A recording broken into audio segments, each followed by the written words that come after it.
জানেন বন্ধুরা, আজকে একটা কথা নিয়ে এসেছি। মানে গীতা বলতে পারেন, ভগবানের নাম বলতে পারেন, যা কিছু। আমার তো দোকান আছে জানেন, দেখেইছি যে আমার হোটেল আর কিনা এই মন্দির একসঙ্গেই আছে, কোনো ভেদাভেদ নেই, কোনো আলাদা নেই। যেমন অনেকের প্রশ্ন, অনেকের কথা যে বৌদি তুমি নারায়ণকে রেখেছো, সব ঠাকুরকে রেখেছো, দিয়ে তুমি মাংস খাওয়াচ্ছ, জুতো পরে ঢোকাচ্ছ, এটা তো তুমি মহাপাপী। কিন্তু বন্ধুরা, এটা ঠিকই কথা, কিন্তু তাও বেঠিক কথা। যে দেখুন, যেই আত্মা আমাদের, যেমন মানুষের আজকে আত্মা কিন্তু অমর, সবাই জানেন সেটা, যে আত্মা কিন্তু আমাদের জীবনেও মনস্থায়ী হয় না, কোনো দিনও স্থায়ীও হয় না, আর কোনো দিন মরেও না। ও কিন্তু অমর। যেমন অমর শরীর ছেড়ে দেয়। যেমন একটা উদাহরণ দিয়ে কথা বলি, যেটা আমরা গীতা থেকে শুনেছি বা আমার কাছ থেকে একটা কথাই আছে। যেমন একটা গাছ পুতলে, ছোট্ট থেকে পুতলে সবাই সেবা করলে, একটা আশার সংখ্যা রাখলে যে আমার এই বেগুন গাছটায় বেগুন হবে, লঙ্কা গাছটায় লঙ্কা হবে, সব কিছু হবে, হলো, ফুল হলো, ফলও হলো। কিন্তু গাছ বয়স হয়ে গেলে কি হয়? মারা চলে যায়। কিন্তু সেই বীজটা আমরা তুলে ধরি কিসের জন্যে?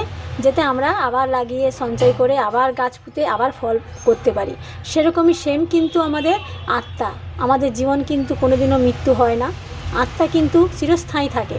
হয়তো আমরা এইখানে থেকে অন্য স্থায়ী চলে যাই, আবার অন্য স্থায়ী থেকে অন্য স্থায়ী, হয়তো ভেদাভেদ মানুষের কিছুই নেই, কিন্তু আমরা অমর।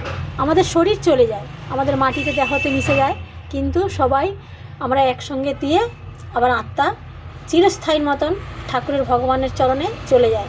ওনারা যেটা মনে করেন, যেখানে যেখানে দেওয়ার সেখানে দেয়। কেউ মানুষ হয়, কেউ গাছপালা হয়, কেউ পশু পাখি হয়। যেরকম যেমন মানুষ কর্ম করবে সেরকমই ফল পাবে। আর এটা যেহেতু কলিযুগে তো জানেন বন্ধুরা, যেতে মানুষের ভেদাভেদ, লোভ, রাগ, অহংকার, হিংসা, লোভী, অনেক কিছু আছে। কিন্তু এটাও কিন্তু নারায়ণেরই সৃষ্টি, ভগবানেরই সৃষ্টি। কেন এইটা না হলে তো আবার পৃথিবী শেষে আবার নতুন করে জীবন সূত্র হবে না, আর শুরুও হবে না। এই জন্যেই আর কিনা এইটুকুনি বলার। আর বেশি বেশি বড় করে তো লাভ নেই, ছোট ছোট করে একটা বাণী শোনার চেষ্টা করব। যদি ভুল হয় আমাকে ক্ষমা করবেন। আর চলুন সবাই লোভ, লালসা, রাগ, অহংকার, ক্রোধ সব কিছু সঁপে দিয়ে ভগবানের কাছে আমরা এগিয়ে যাই। তাহলে দেখবেন মানুষের মধ্যে রাগ, হিংসা কোনো কিছুই থাকবে না।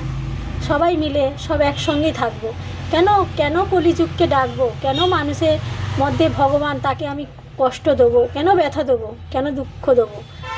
এই নিয়ে আজকে এইটুকুনি শোনাচ্ছি। আবার আগামীকাল দেখি কী শোনাতে পারি।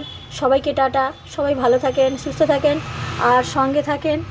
আজকের মতন এইটুকুনি, আবার আগামীকাল দেখি কী বাণী শোনাতে পারি। এই বলে শেষ করলাম। শুভ সকাল।